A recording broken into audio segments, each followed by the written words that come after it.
తిరుపతిలోని శ్రీ గోవిందరాజస్వామి వారి ఆలయ వార్షిక బ్రహ్మోత్సవాల్లో భాగంగా 4వ రోజైన మంగళవారం శ్రీ గోవిందరాజస్వామి వారు కల్పవృక్ష వాహనంపై భక్తులకు దివ్య దర్శనమిచ్చారు. వైభవంగా సాగిన వాహన సేవలో గజరాజులు ముందుండగా మంగళ వాయిద్యాలు, కోలాటాలు, గోవిందనామ స్మరణల నడుమ మాడవీధులు ఆధ్యాత్మిక కాంతులతో కలకలలాడాయి. భక్తులు అడుగడుగున కర్పూర హారతులు సమర్పించి స్వామివారి అనుగ్రహం పొందారు. ప్రకృతికి ప్రాణాధారమైన వృక్షాలలో కల్పవృక్షం అత్యున్నతమైనదిగా పురాణాలు చెబుతాయి. సముద్ర మదనంలో ఆవిర్భవించిన ఈ దేవతా వృక్షం భక్తుల వాంఛిత ఫలాలను ప్రసాదించేదిగా ప్రసిద్ధి చెందింది. అలాంటి కల్పవృక్షాన్ని అధిరోహించిన కోనేటి రాయుడు భక్తుల కోరికలను తీర్చే దేవదేవుడుగా దర్శనమిచ్చి భక్తజనులను పరవశింపజేశారు.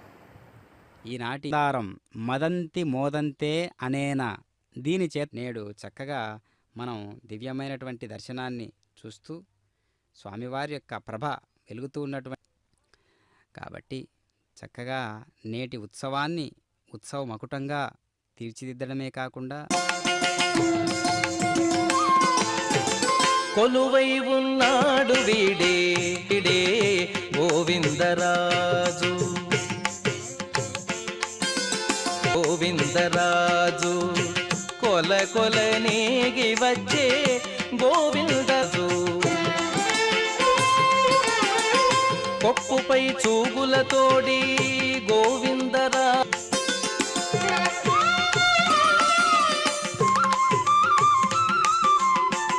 తిరుపతిలోనను తిరమై శ్రీ వెంకటాద్రి కురిసి వరములెల కొలనేగి వచ్చే గోవిందరాజు ఉన్నాడు వీడే ఆకార శబ్దాతీత నమో నమః.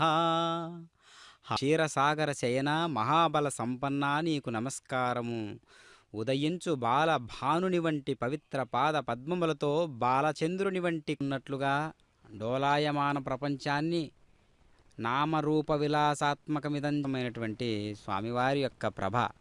అదిగో భక్తాదులందరూ కూడా చక్కగా శంకుచక్రధారుడైనటువంటి ఎంతో రాజసోపేతమైనటువంటి స్వామివారిని సేవిస్తూ అర్చిస్తూ ఆ కదిలేటటువంటి గమనం ఎలా ఉన్నది అంటే దేవేంద్రుడు ఐరావతాన్ని ఈ ప్రదర్శన నిర్వహిస్తూ ఉన్నారు అంటే గొప్ప.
జాతి వృక్షాలు ఆయా జాతి ఫలాలనే ఇసుకొనేవాని తెలివిని బట్టి ఉంటుంది.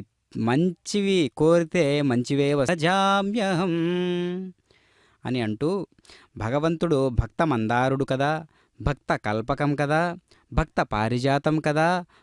దేదీప్యమానంగా దేవేంద్రుడు ఐరావతాన్ని అధిష్ఠించి ఏ విధంగా గమనం చేస్తాడో ఆ విధంగా పరమాత్మ మనకు దర్శనమిస్తూ